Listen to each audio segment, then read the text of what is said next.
First, a person must have aspirations. With those aspirations, they have to add to those aspirations. They have to acquire two things, in my experience, that I think are essential. That's knowledge, book knowledge, wisdom, and a network. Because you can read all the books in the world and get all the degrees in the world, but you have to have a network of people who will support you, and that network includes mentors. Mentors are those people who invest time in you and have a ongoing relationship. This is not transactional of you meet some person who's senior and you say, hey, I want to do X, and they say, okay, do Y, and there's no further conversation about it. This is a person who helps you grow and a person who will see potential in you that you probably don't even see in yourself. But if you've aspired and now you're acquiring a knowledge and a network, you'll see the value in older, wiser people. Titus 2 talks about this, right? How the older, wiser women are to teach younger women. 1 Timothy 3 talks about elders and deacons and that these are older, wiser men who teach and lead their households. This has been time-honored, time-tested path. So you've acquired now knowledge and a network, and now you achieve. You got the book smarts, the credential, you have the network, you've got the job, you have the relationships built in. Somebody introduces you to that girl you're looking for. Now you achieve. Just do it. Make it happen. Put everything in place. All those investments people have made in you and the investments you've made in yourself and this dream, put it in place. As Nike says, just do it. Once you've done that, once you've achieved success, you're still not done. You're still not done. The next thing is to acknowledge if you're a person of faith, acknowledge the Lord who helped you, acknowledge those mentors, acknowledge your peers, and even the people who work for you. I saw a mentor get promoted to brigadier general yesterday, and he said something that resonated with me. He said, I feel that this promotion is really a celebration of the accomplishments of people I've served with. Well, yeah, that's good. That's good. And he spent the next 10 minutes of his promotion ceremony to 1-star talking about people in his career who he'd served with, from classmates when he was at West Point to his first sergeant when he was in combat operations. So you've got to acknowledge the people who've helped you achieve. And then the last thing you do, once you've made it, you better look back and help other people along the way. Assist. Yes. Put your hand out, lift people up, and invest in others. And that's the real joy. Having been in the Army 23 years now, my greatest satisfaction is seeing people who I've invested in, I've mentored in, or I've been watching grow. When their names come on promotion list or selection list, or if I've been fortunate enough that they think something of me and they ask me to write them a letter of recommendation, I get absolute joy from seeing people achieve their goals. And so those are my straight A's. To recap: aspire, have a dream, acquire knowledge and a network, achieve, just do it. Acknowledge, thank those who helped you along the way, and assist, help others. And that's what I call the straight A's for success. You know, listening to what you said yesterday when I was talking to the kids at the graduation, there was a young lady, she came in. She goes, hi, Miss Phyllis, how you doing? I'm like, whoops. You know, because I'm like, okay, she said Miss Phyllis. So I looked at her, she said, you don't remember me? I said, no, I do not. She said, I used to go to, well, I work at Tremere Elementary School. She said, I used to go to Tremere. I'm like, okay. All right. She said, and you see my African dress? I said, yes. She said, I'm wearing this because of you. I'm thinking, I said, so what did I do? She said, because you wore African attire in January, in November, and any time you wanted to, you just came to school in African attire. Yes, I did. She said, why'd you do it? I said, first of all, I'm an African American. It's a attire that I like. I say, and plus to teach you that it's okay. She said, that's why I have on this dress. Mm-hmm. You know, I looked at her, I'm like, you're graduating high school, you went to elementary school, really? You know, she said, right. I'm wearing this dress because you taught me that I can be myself and do my heritage when I want to. Yes. I said, yes, I did. She said, you see my earrings? I'm like, oh, wow. She said, you wore earrings like this before. I said, I have them now still. She had some. You know, and I was like, I'm thinking like, wow, just a simple thing of I'm wearing African attire whenever I decided to, whenever I wanted to, and it was not February, touched her. Yes. I'm like, that was elementary school. I'm like, so you were what, third, fourth, fifth grade? She said I was in the fifth grade. I'm like, okay. She remembers that. She told me exactly what outfit I had on, the whole thing. Yes, yes. But up until now, she says, and when she said when she was graduating, she says, I'm aware that, and she had no clue that I would be there. She did not know. She said, but for her, she wanted to wear it. She says, and her mother goes, really? She said, everybody's like, that's what she said, yes, that's what I'm wearing. And that's what she had on. I was like, I'm proud of you. I said, I feel good. She goes, why? I said, because, she said, but that was a little thing. I said, no, it wasn't a little thing. I said, you taught me something that I didn't know. I was like, wow. My mom, I have great parents. They live in Columbus, Georgia now. And my mom has this saying that she lives to be the example she wants to see. And exampleship is extremely important and can inspire people in ways that we don't know. For the listeners, I've been admiring Phyllis's earrings today. They're wood carving with the motherland on them, including Madagascar, overlaid by an ankh, and they're really, really cool. Thank you. All my earrings, all my jewelry is African because it symbols who I am. Yes. And I think that we should show who we are every day because we are who we are. And I think we should exemplify who we are. We need to walk it, talk it, let others see it, and we should shine for our children. I think people wrongfully say that the children are our future because they're not your future, because the kids of the future aren't born yet. Kids are today. And I think they need to see us as who we are, not who we hiding behind trying to be. They need to see us who we actually are. Because, like I said, the little girl, I hadn't seen her since she was 5th grade. She's 12th grade. She's graduating. What the heck did I do, But I did a lot for her. So we need to realize that sometimes things we do for kids mean more to them than they did to us. Yes, definitely. We need to remember that because you can touch a child in such a way that, you later find out what, to yourself, you're like, really? Oh, okay. Well, all right then, and we also need to realize we touch other adults because as you were saying about the achieving and everything, sometimes people are in the wrong place to receive that. So sometimes we need to guide them to the place they need to be to receive what they need to receive. That's right. You're making me think of a couple of things. One is I mentioned these black colonels who were on staff. There's no doubt that if in this past year, serving with Raquel, who I've known since college, we can talk to each other and we go way back as friends and have an understanding and a safe space of talking to each other. But we also encourage each other too. Every day is not a great day and we don't always feel like smiling, but you have to have this network, like I mentioned before, of people who will encourage you. And young people, I think, really need to talk about the future and be prepared for the future of work. And the future of work is going to require something that can never be replaced by a machine, and that's interpersonal skills. My grandmother used to say, she's from Gulfport, Mississippi, and she used to say, good manners will take you much farther than good money any day of the week. That's true.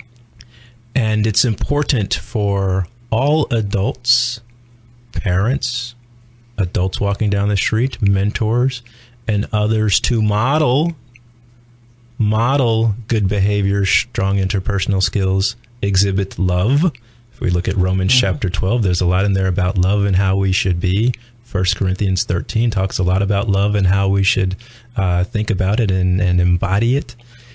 And if we display more of that, but also with that discipline, setting the right example, instilling these things in people when they're very young, before kindergarten, and raising our kids in environments where there's warmth and love and nurturing, and where there are gaps in the parent or the school, we find ways around those gaps to round out the child's experiences. I'm greatly impressed by how the Central Texas community runs many youth organizations. Lions Park in Killeen is always bustling with activities. there are ways to get kids out of the house interacting with other children, but also interacting with positive adults. And we should all be invested in this region, but also in the country from top down in kids before they even hit kindergarten.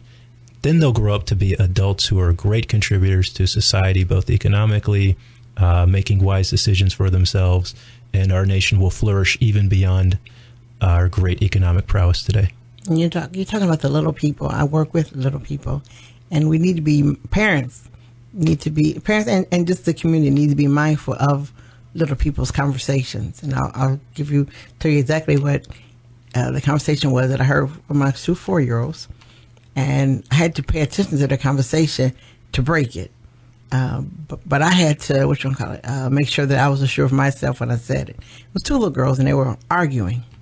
And one girl was arguing that she has 2 mommies and they both can bake cakes. Yes. And the other little girl said, well, I have a mommy and a daddy, but my daddy can't bake cakes. Mm-hmm. So the competition was have 2 mommies, and which to us sounds really weird, but to them, right, it was a big thing. She could bake 2 cakes and you could only get one. Ha ha ha.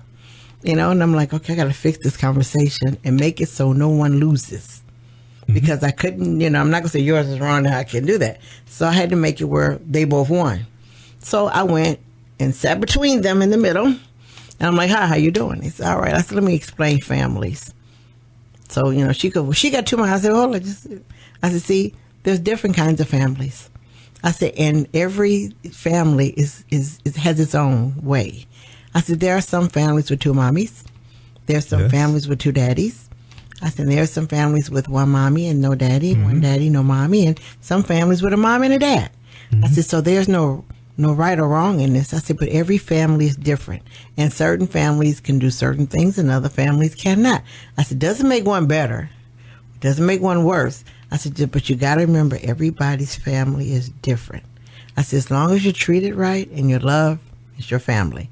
So she goes, so it's okay. I said, so it's okay that you have 2 mommies who can bake cakes, and she has a mommy who can bake 1. That's fine. I said, and it's okay. I said, because both your mommies don't bake cakes at the same time, do they? She goes, no, they can't do that. Okay, then. I'm like, okay. I said, and your dad? She said, yeah. I said, does he teach you how to be roughhouse and all that? She goes, yeah. I said, see if she can learn something in her family, because hers is different from yours. You can learn something from yours. She goes, oh, okay. So we can have different families? Yes, you can. She says, so it's not wrong? Nope. No. I said, as long as your family loves you, takes care of you, and treats you right, it doesn't matter what your family makeup is. Yes. So they sat there, and this one lady goes, do you believe what you said? Yeah. She said, but do you know what you said? Yes. She said, but do you know you okayed? I said, no, I didn't okay anything. Mm-hmm. I said, I basically wanted them to know that it's all right, that their families are okay. I said, because what threw me off guard is I'm explaining this to 2 4-year-olds. Yes. I said, see, I didn't mind explaining it, but I had to break it down to some 4-year-old people. I said, so that lets me know how much the world is changing, that I got 4-year-olds who are discussing something that they can't comprehend. That's right. I said, but we had to make it work. I'm like, so we now had to put ourselves in that kind of mindset. Absolutely. I have an adult daughter. She lives in New York City, and she has taught me more about how different people are raised, and some of her peer group, and the things that they just do that are much different generationally and much different culturally. But what I've learned from her and looking at it through a Christian lens is that we're commanded to love everybody and set the best example for everybody and treat everybody with dignity and respect, whether their decisions are the decisions we would make or not. And as you mentioned, wanting to have more interaction with Fort Hood soldiers, one of the things we really do well is have youth groups come on to post. We have scouts, we have athletic teams. We hosted football teams and had them run through an obstacle course with sergeants, motivating them along the way. We really think that this is a great investment, not just to find ones who might have a propensity to join the Army, but to show them something different and get them to believe in themselves. and have a sense of teamwork and know that they're not alone, and be exposed to a wide range of adults who are, everybody in the Army just about has a high school degree. Many have bachelor's, master's, PhDs, doctorates through professions and certifications. We're all required to maintain certain height and weight and physical standards. We're all required to be accountable for our financial responsibilities. And the military as an institution, and more importantly, the people in the military, I think young people can look up to one way or another to see how we live our lives and the values that we represent. And if they instill those values, they'll do well in the private sector and anything that they want to do. Okay, now I'm going to ask you not a difficult question, but a question that will cross, I think, to me, in my brain, two people.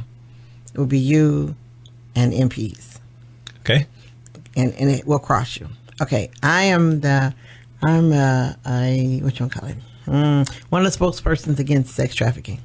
Yes. You know, to me, I think, well, legally what I think can happen can't happen. But anyway, I think people who do that should go away and just go away forever and for life, just forever. And I belong to a group we call TSOY. We're Texas Save Our Youth. We meet. In fact, we just had a workshop in Killeen Thursday. We had like 60 people coming. But that's because of what happened a couple of weeks ago in Killeen. Yes, yes. Little sting operation. Yeah, that's because of that. We think as many people came because people are now understanding that it's coming out of the carpet. You know, it used to be under the carpet, but now it's coming out of the carpet. So people want to know more about it. But what I want to know is that part of what you can communicate, or is that just for the MPs? Because it touches everybody, no matter where you are or what you do. And we do soldiers. Okay, a soldier to me is two things. One, they are soldiers. Two, they're just people who chose their path. So people tend to forget that a soldier is still a human. Yeah, people tend to forget that. Soldiers are humans. People forget that. They think they're robotic people. Yeah. But in my point, is that your office that will get out information about sex trafficking, or will that straight be the MPs? Well, but military intelligence, however. First, as a reminder to all the listeners, the United States Army does not condone or think sex trafficking, prostitution, or anything like that is acceptable. And we have a nice, pretty jail at Fort Leavenworth for those who are prosecuted through military court systems. The soldiers are, prone to any sort of human behavior, and humans have done some dastardly things to other humans since the beginning of time, unfortunately. My office would promotes information internally. Okay. In our newspaper that actually goes outside the gate, the Fort Hood Sentinel. Right. Every couple of weeks or so, you'll see in there a list of court-martials and the results. You'll find out what a person was charged with and what they were sentenced with. We've added that back into the paper because the commanding general wanted to have another touch point to show that there are consequences for bad behavior. We spend most of our time, though, talking about being good. Yes. And of the 38,000 soldiers at Fort Hood, every now and again somebody's going to do something bad and they get dealt with by law enforcement authorities. And this recent sting operation that involved human trafficking and prostitution is an example of that. We were talking earlier about diversity and inclusion. Looking at those mugshots, seems like this is an activity that's throughout Central Texas, and just a few get caught. And our law enforcement officers, our criminal investigative division at Fort Hood, works closely and has daily and weekly touch points with surrounding law enforcement officials. Okay. To work on these issues, sex trafficking, but other issues that jeopardize our soldiers. We want soldiers who are going to come to work, do the right thing, be healthy, so they can be trained and ready to deploy and defeat our enemies on the battlefield. Right. Because, for us now, that is not the number one, but it is actually because some of it's child sex trafficking, and it's something that we've swept under the carpet for a couple of years until we found out that Texas is number 2 in the United States and Houston is number 1 in Texas. And we're part of the I-10 corridor, which makes us a very, very hot spot.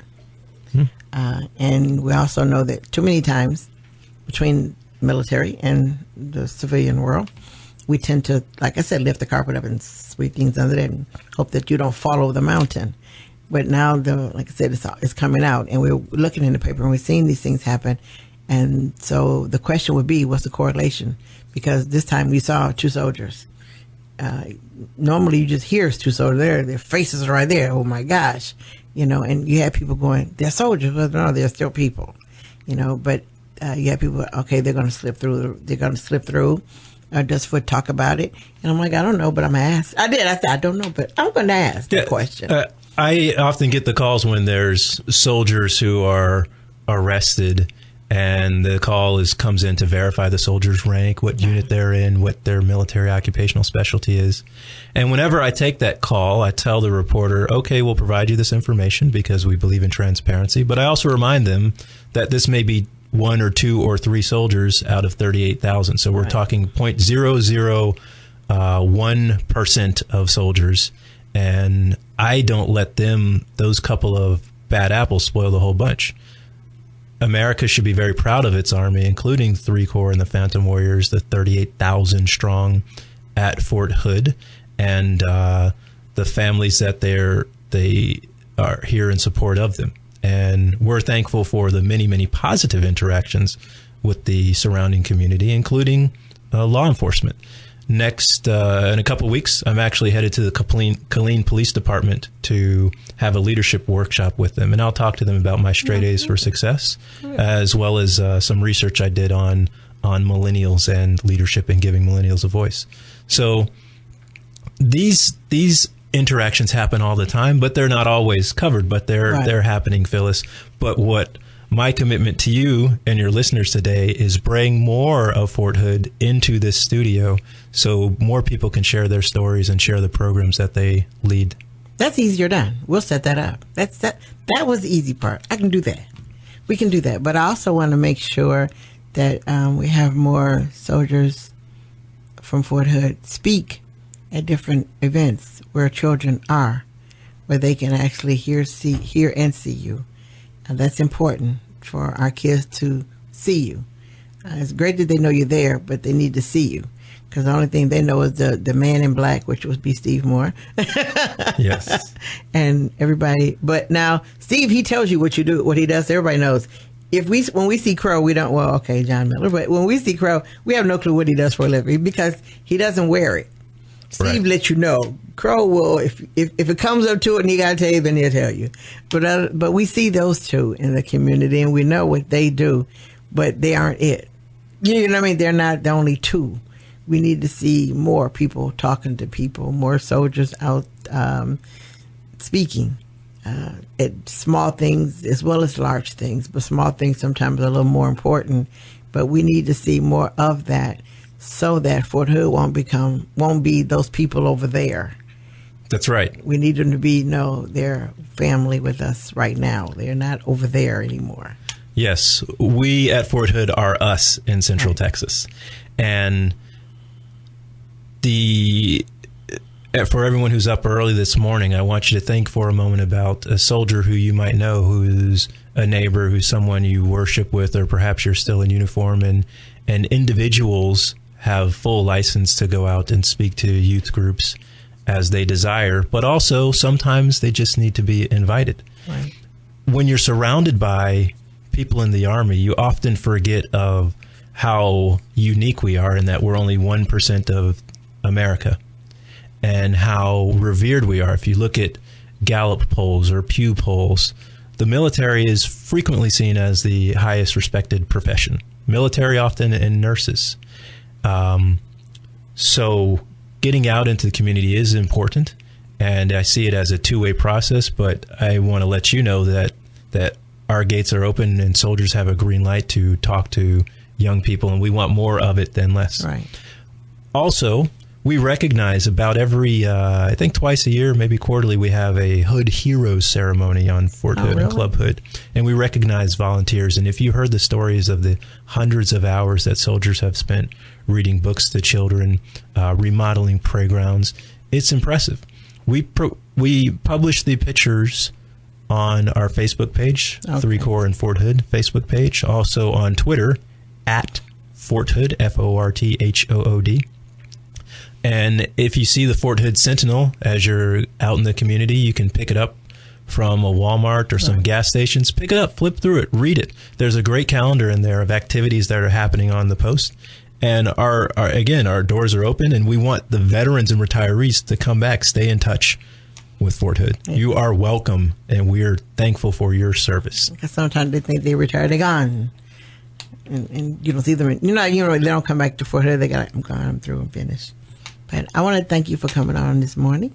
And this will not be your last time. Thank you. And also I'll get with you and we can set up for all the other officers to come through and to talk about what they do and get more acquainted so that, like I said, Fort Hood doesn't become those people over there. That's right. And we'll even go beyond what they do, but find out who they are, because these are some really impressive folks with great backstories that I find to be inspiring, even as I am their peer. And that is good, too, for kids to know that everybody who joined the military weren't raised with a silver spoon in their mouth, weren't raised with, all these great accolades. Mom was in the military because my dad was, whatever. Mm-hmm. That some say, okay, you know what? To save myself from the neighborhood I was in, I joined the military. Mm-hmm. Kids need to know that still does happen. Yeah, and one last point on diversity and inclusion and how we do it so well in the Army. The chief of operations, white guy. He's from Appalachian area. His dad was a coal miner. Didn't go to school past the 6th grade.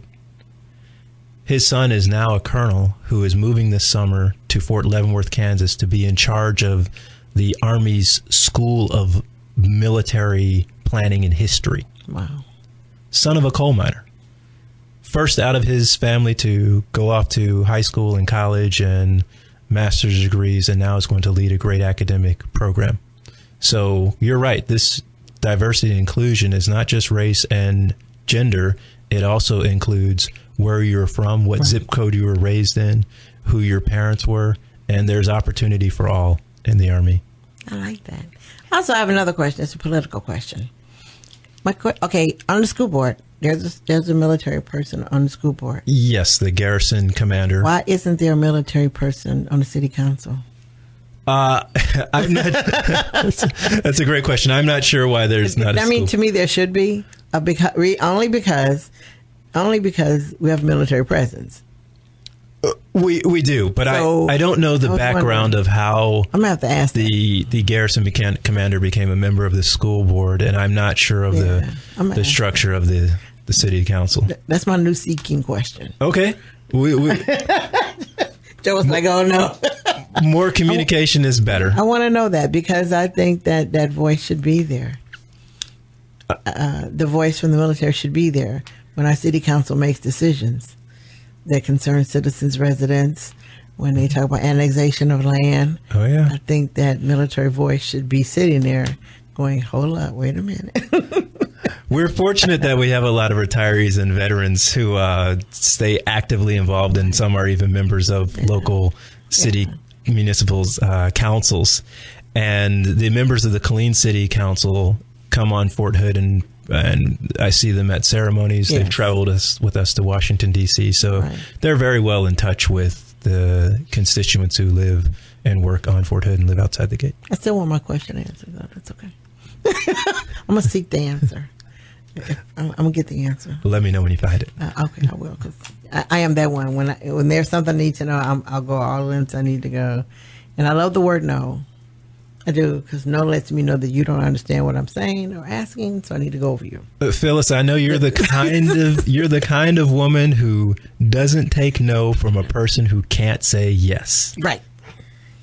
In fact, I don't know what it means. No one's ever defined it for me. So purposely, I don't know. But like I say, once again, I want to thank you for coming on. And like I said, this is your first time, but not your last time. And we will work on getting everybody else on the show so we can have a round table too. And I want us to continue building a relationship where, like I said, the door is open, where we know the door is open for you as well as for us. If you all need, I'm going to say KISS, because I can't say the whole thing, but I'll say KISS because we're the best. because we're the best. But if you all need us to come over Hood and do something, let us know. Because we want to do both. We don't want you all to just come to us all the time.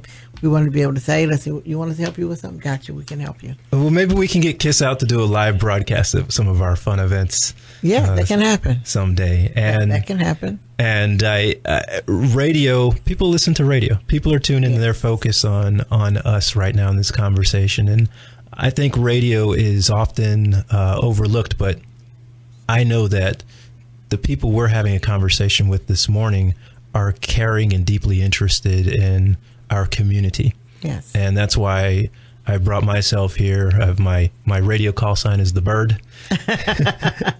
And the Bird will be back here in the KISS studios. That's true. Okay. And I want to thank everyone for listening. And I hope you learned a whole lot. If you have any questions, just Facebook me on Community Connections and I'll answer your questions. And I want you to remember the first Friday that I talked about, and the census training is more important, very important. I want you to remember that. But I want you to always remember, you cannot lead a positive life with a negative mind. We'll talk to you next Sunday. Bye now.